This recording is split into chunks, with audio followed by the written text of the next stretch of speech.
참소하는 혀는, 이런 제목으로 하나님의 말씀을 전하겠습니다. 항상 원인이 있으면 그에 준한 결과가 뒤따라온다는 것을 우리는 분명히 기억을 해야 합니다. 그러니까 모든 것에는 그 일이 일어나게 되는 까닭이 있습니다. 지혜는 우리가 그것을 안다면 이 인과의 법칙을 통해 우리에게 주어지게 될 좋지 않은 결과를 피해가는 것이 지혜라고 우리에게 가르치고 교훈하는 것입니다. 지혜롭지 못한 어떤 원인들을 자꾸 우리의 삶에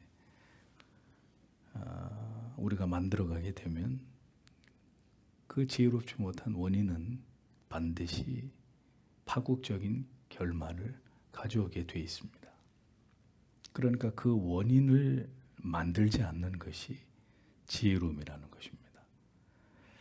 굳이 인간이 가진 죄성이 드러나게 됨으로 인해서 서로가 상처를 받고 그렇지 않아도 고단하고 피곤한 인생 속에서 우리의 삶을 더 어렵게 하고 힘들게 할 이유가 없도록 만드는 것이 바로 지혜와 명철입니다. 타락한 인간은 온갖 죄악된 것이 그 마음에 얽혀 있기 때문에 그것이 성령의 은혜로 잘 억제되거나 통제되지 않으면 우리의 말과 행동으로 그것이 다 드러나기 마련입니다. 문제는 그로 인해서 우리가 죄를 범하게 되지만 이러한 우리에게 존재하는 죄성들로 우리가 함께 같이 살아가야 되는 사람들에게까지 깊은 상처와 고통을 주게 된다는 점이 이제 이것이 큰 문제가 되는 것입니다. 우리는 지혜 자문을 통해서 우리에게 있는 죄들을 볼 수 있어야 하고 그 죄악들이 들통날 때 하나님께서 하나님 앞에 그 문제를 가지고 나아가서 우리의 이 연약함을, 이 죄악됨을 깨뜨려 주시기를 하나님 앞에 기도해야 되고, 또 우리가 아픔과 괴로움과 고통을 준 사람에게 우리를 용서해 줄 것을 진정으로 구하면서 이런 하나님과의 관계, 그리고 지체와의 관계들을 하나님 앞에 올바로 회복해 나아가는 일에 그리스도인들은 최선을 다해야 됩니다. 왜냐하면 신앙의 가장 큰 대의가 하나님의 사랑과 지체에 대한 사랑이 있기 때문입니다. 말로만 사랑이라고 하고 그렇게 하지 않는 것은 우리의 양심을 속이는 일이 되는 것이죠. 오늘 본문을 보십시오. 23절에 북풍은 비를 그리고 비밀의 혀는 분노를 일으키는 얼굴들을 낳는다, 이렇게 기록하고 있습니다. 한글 성경은 북풍이 비를 일으킴같이 참소하는 혀는 사람의 얼굴에 분을 일으키느니라, 이렇게 번역을 했습니다. 북풍이 비를 일으킴같이 라고 말씀하고 있습니다. 팔레스타인 지역에서는 북풍이 비를 담고 있지 않습니다. 그러므로 여기서 말하는 북풍은 아마도 서풍이나 북서풍을 의미하는 것으로 보이는데, 이 서풍이나 북서풍은 많은 비를 함유하고 있어서 바람이 비를 몰아오는 이런 일들이 잦았습니다. 비가 그냥 오는 것이 아니라 비를 담은 구름이 바람을 타고 몰려올 때 비가 내리게 되는 것이죠. 비는 물기를 담은 구름에서 비롯되는 것이듯이 어떤 원인이 어떤 결과를 만들어 오게 됨을 비유적으로 성경이 말씀하는 것입니다. 네. 그냥 비가 내리는 게 아니라 비를 잔뜩 머금은 구름이 바람을 타고 밀려올 때 비가 내린다. 맑은 하늘에 비가 올 까닭이 없지 않습니까? 어떤 원인이 결과를 만들어낸다. 참소, 세테르는 의신처나 비밀을 가리킵니다. 즉 비밀의 혀란 말인데, 이건 남을 모함하거나 공경에 빠뜨리는 말을 지어내는 간악하고 거짓된 말을 가리킵니다. 이런 거짓되고 사악한 말은 악인의 분명한 특징입니다. 뱀 같은 거짓을 지어내고 사람을 모함하고 이간시키고, 자, 이런 악한 혀는 결국 패망의 지름길이 된다고 잠언은 반복해서 말씀하죠. 사람의 말이 왜 중요합니까? 말은 그 사람의 사상과 인격과 정신을 대변하기 때문입니다. 사람의 됨됨이를 말만 가지고 모두 가늠하기는 사실상 어렵지만 결국 말을 통해서 그 사람의 많은 부분들이 드러나는 것이 감춰지지 않는 부분입니다. 그래서 말을 많이 하면 모든 게 다 드러나게 됩니다. 이 사람이 지식이 어느 정도가 되고 인격이 어느 정도가 되고 이 사람의 정신 세계가 어떻고, 말을 많이 하면 다 그 말을 통해 그 사람이 다 드러나게 됩니다. 또 말을 많이 하게 되면 자기가 한 말에 스스로 자기의 발목이 잡히게 되는 일들이 일어나기 마련입니다. 참소하는 혀, 언제나 거짓말을 지어내고 다른 사람들을 함정에 빠뜨리면서 다른 사람의 치명적인 비밀을 악의적으로 누설하는, 자, 이런 사람들을 보십시오. 그들이 바로 악인들이란 말입니다. 추악한 악을 저지르는 자들입니다. 교회 안에도 이런 사람들이 있습니다. 회심하지 않은 사람들 가운데 이렇게 말로서 온갖 공동체를 깨트리고 지체들을 이간하는 이런 회심하지 않은 회중들 가운데 이런 악을 저질러서 온갖 하나님의 교회를 어지럽히는 이런 일들을 우리가 종종 보지 않습니까?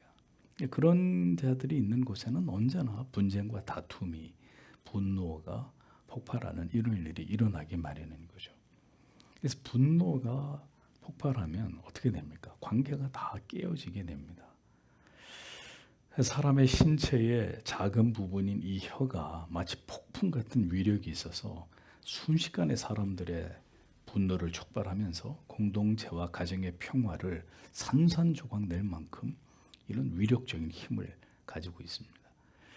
그래서 말을 적게 해서 손해보는 일보다는 불필요한 말을 쓸데없이 많이 하게 되므로 결국 실언을 하게 돼서 쏟아진 물처럼 돌이킬 수 없는 문제들을, 또 분쟁과 갈등들을 일으키는 일들이 훨씬 더 많단 말입니다.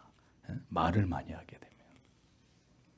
그래서 언제나 경건한 그리스도인은 자기 혀에 재갈을 물려주시기를 기도하면서 언제나 말로 덕을 세우는 일을 위해 항상 하나님 앞에 기도하는 자들입니다.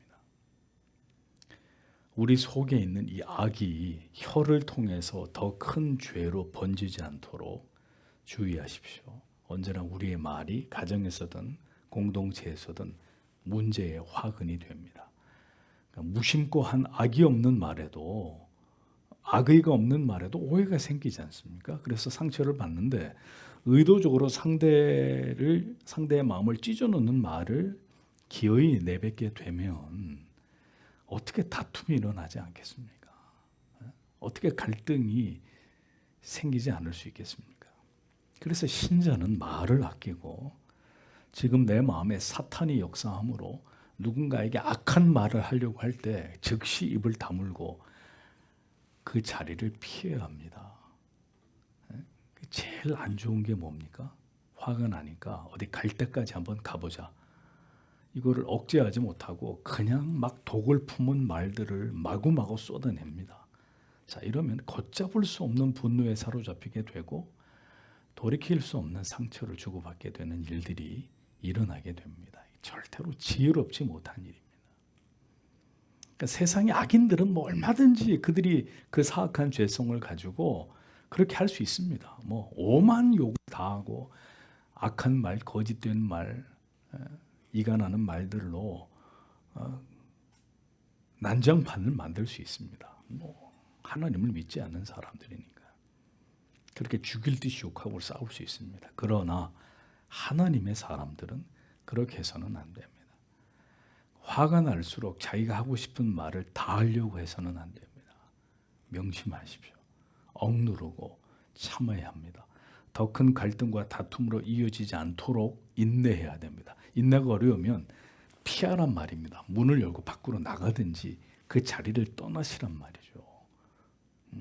그렇게 해서라도 끌어오르는 분노를 식혀야 되는 겁니다. 더 극단적인 상황으로 확대되지 않도록 해야 되는 것입니다. 자, 성도 여러분.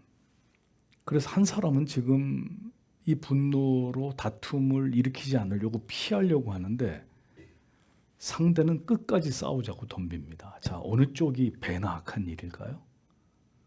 어디 끝까지 한번 해보자고 싸우는 쪽이 훨씬 더 악한 사람입니다. 어느 한쪽이 그만하자고 하면 즉시 멈춰야죠. 그런데 참지 못하고 오늘 날 잡았다 하고 상대에 있어서 비방하는 악한 말들을 막 계속 쏘아대면 결국 사단이 나기 마련입니다. 성도 여러분, 가정에서든 어디서든 분노하게 하는 말을 멈추십시오. 지혜롭지 못한 일입니다. 우리는 때로 너무 악해서 우리가 하나님을 믿으면서도 때때로 우리가 너무 악해서 지금 저 사람에게 이 말을 하면 굉장히 기분이 나쁠 거라는 거를 알아요. 내가 이 말을 하면 이게 영린이 돼서 저 사람이 불같이 화를 낼 거라는 걸 아는데도 어떻게 해요? 딱 그 말을 한단 말입니다. 그걸 못 참고 기어이 내뱉어 버린다고요. 자, 어떻게 싸움이 멈추겠습니까? 더 그냥 활활 더 큰 불이 나는 거죠. 성도 여러분, 언제나 성령이 우리 안에 거하심을 기억하면서 성령의 사람이 되기 위해서 노력하셔야 합니다. 경건을 훈련하면서 우리의 마음과 혀를 다스려 주시기를 항상 기도해야 합니다. 화가 날 모든 준비가 되어 있기 때문에 거친 말이 튀어나오는 것입니다. 계속 쌓여가고 있었다는 이야기죠. 경건이 무너지면 억누를 힘이 약해지고 결국 악한 말들이 입에서 나올 수밖에, 밖으로 삐져나올 수밖에 없습니다. 경건을 훈련하면 하나님의 은혜로 이것을 이렇게 누를 수 있는데 경건이 무너집니다. 은혜가 다 사라집니다. 그러면 자동적으로 튀어나오게 되는 겁니다. 결국 갈등과 불화를 일으키게 됩니다. 시기하는 말, 질투하는 말, 미워하는 말, 증오하는 말, 이런 것들이 사탄 마귀가 가정과 공동체 안에서 행하는 악한 짓들이죠. 신자는 누구를 향해서든 하고 싶은 말을 다 하고 살아가는 자들이 아니라는 것을 잊지 마십시오. 이제 우리가 느끼잖아요. 많은 말을 해야 소용이 없는 것이구나. 그 많은 말이 사람을 절대로 바꿔놓는 것이 아니라는 것을 이제 우리는 잘 알지 않습니까? 이만큼 인생을 살면 내가 절대로 누구를 변화시키거나 바꿀 수 없다는 거 아시지 않습니까? 차라리 하나님 앞에 기도하는 게 더 지혜로운 일이라는 것을 우리는 잘 알아야 될 것입니다. 25절에 다툼들의 여인과 연합된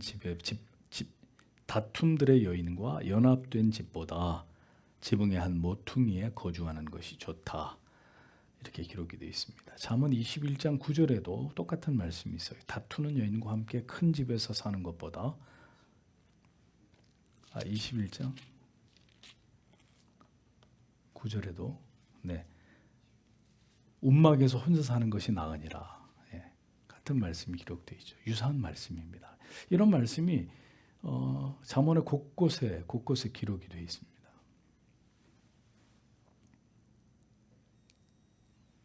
네. 24절이죠. 24절. 네. 지금 방금 읽은 24절인데요. 네. 자, 다투는 여인, 누구하고 다툰다는 얘기일까요? 남편하고 다툰다는 얘기죠. 네. 자, 여성 여러분, 이 말씀에 대해서 여러분의 목사로서 말씀을 드립니다. 창세기에서부터 아내들은 남편의 권위에 도전하고 도발하는 역사가 시작되었다라는 말씀을 전해드린 적이 있습니다. 창세기 3장 16절에 너는 남편을 사모하고, 한글 성경의 결정적인 오역이죠. 여기서 사모하고 태슈카, 사랑한다는 의미가 아니라 관계 안에서 주도권을 얻으려고 하는 욕구를 가리킵니다. 바로 이 때문에 타락한 아담과 하와 안에서 끊임없이 긴장과 지배, 서로를 지배하려고 하는 다툼과 갈등이 죄의 결과로 인해서 만들어지게 됐다. 창세기가 정확하게 이 부분을 짚고 있죠. 아담은 하와를 지배하려고 하고 하와 역시 남편의 지배를 거부하고 자기가 남편을 지배하려고 하는 욕구를 인간의 타락이 부부 사이에 가져오게 됐다. 성경이 분명히 밝히고 있는 부분입니다. 자, 이것이 바로 죄성입니다. 부부간의 다툼이 일어나는 근본적인 원인입니다. 뭐 항상 그런 것은 절대로 아닙니다. 하지만 많은 경우에 싸움을 그만하자고 하는데 싸움을 연장하는 쪽은 남편보다 아내인 경우가 훨씬 많습니다. 왜 그럴까요? 항상 아내들은 억울하다고 느끼거든요. 그리고 지지 않으려고 하는 이 죄성이 있기 때문에 계속 물고 늘어지는 거죠. 그만하자고 하는데도 계속 물고 늘어져서 끝까지 이렇게 이 자기가 옳다는 것을 증명하려고 하는 이 여성들이 가지고 있는 특성입니다. 멈추어야 합니다. 멈추어야 돼요. 그러니까 쌓여있는 게 많다 보니까 남편을 붙들고 폭발할 때가 있을 것입니다. 그러니까 그렇게 되기 전에 늘 말씀드리잖아요. 충분히 대화할 수 있습니다. 그렇게 잔뜩 폭발하기 직전까지 쌓아놓고 그 다음에 이야기하게 되면 이건 열이면 열 다투게 된단 말이죠. 그러니까 그렇게 되기 전에 온유한 얼굴로 부드러운 말로 대화를 해야 됩니다. 다툼으로 날선말을 주고받아서 얻을 수 있는 것은 아무것도 없고 결국 남편들은 분노에 찬 눈과 쏟아지는 악한 말에 절대로 남편들이 그 말을 듣고 반응하고 변화되거나 돌이키지 않거든요.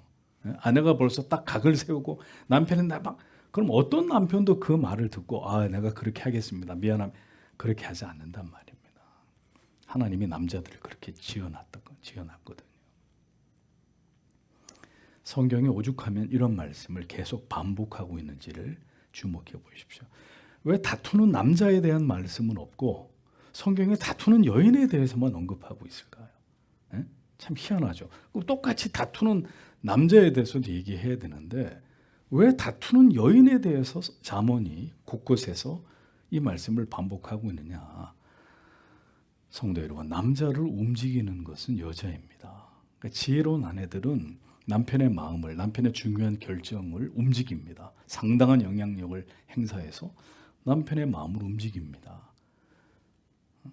기도하면서 어떤 말로 남편을 지혜롭고 부드럽게 남편에게 권면하고 충고를 해줘야 될지를 구하면 하나님이 지혜로운 아내들에게 깨닫게 해주십니다. 그런데 반대로 남자들의 마음을, 남편들의 마음을 또 가장 괴롭게 하고 고통스럽게 하는 것은 또 마찬가지로 아내들의 가시돋친 말입니다.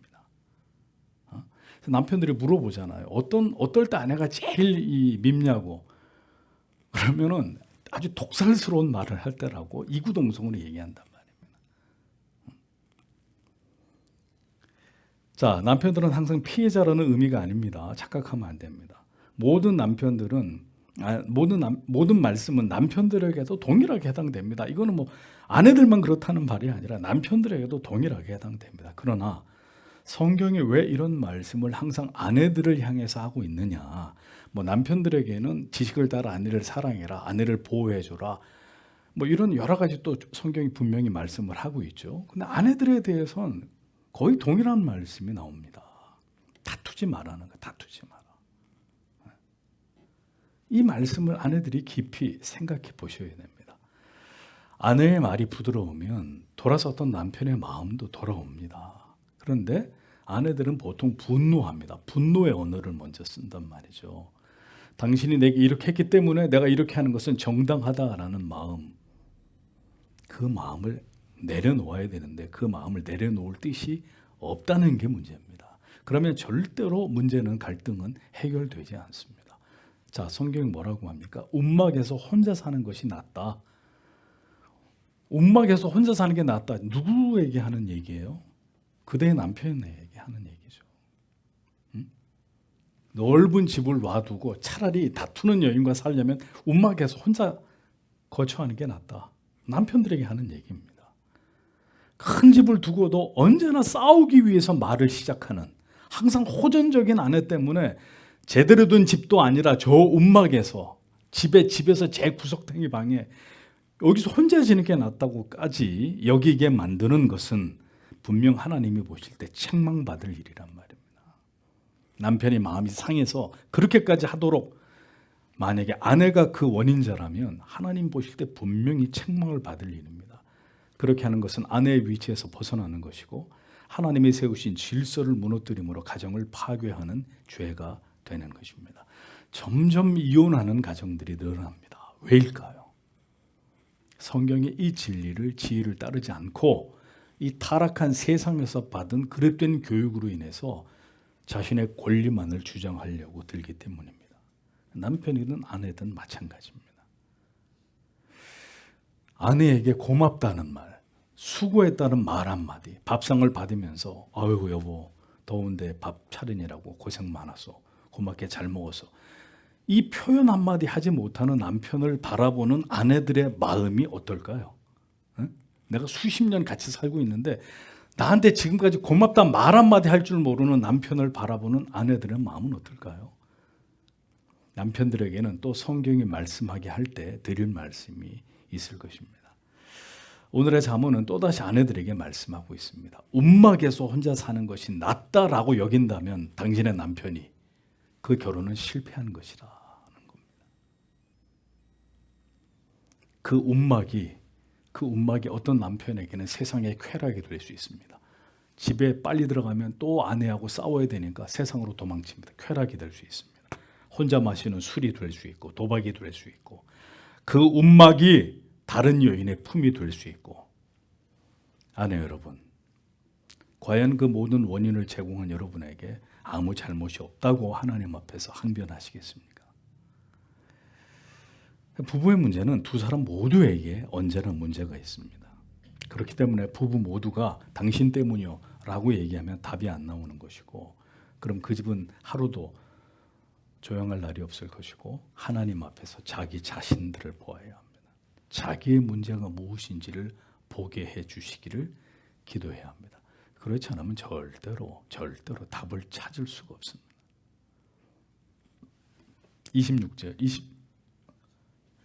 25절에 목마른 영혼에게 차가운 물 그리고 먼 땅으로부터의 좋은 소식이라고 기록이 되어 있습니다. 먼 땅에서 오는 좋은 기별은 목마른 사람에게 냉수 같으니라, 이렇게 한글 성경에 기록되어 있죠. 자, 저 위에 13절에 얼음 냉수의 비유가 생각이 납니다. 먼 땅에서 오는 좋은 기별을 냉수에 비유를 하고 있습니다. 목마른이라고 번역된 단어 IF, 이것은 육신적인 극심한 피로를 묘사하는 데 주로 사용된 단어입니다. 목이 말라서 아주 기진맥진한 상태를 가리킵니다.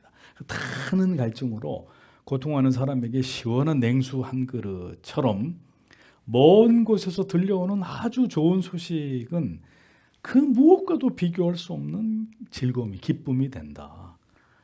기쁨이 된다.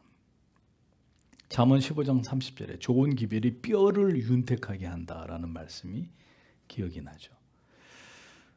성도 여러분, 무엇도 우리를 기쁘게 할 수 없는 이 시대에 우리에게 굿뉴스, 우리에게 좋은 소식이란 도대체 뭘까요? 저 멀리서 들려오는 좋은 소식이라는 게 뭘까요? 들어봤어야 알지 뭐.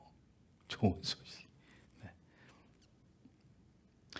이를테면 이런 거겠죠. 강력하고 예수 그리스도의 십자가의 참된 복음이 힘있게 선포되는 교회들이 늘어나면서 많은 성도들이 지금 회심하고 깨어나서 거룩한 부흥이 지금 한국에 일어나기 시작한다.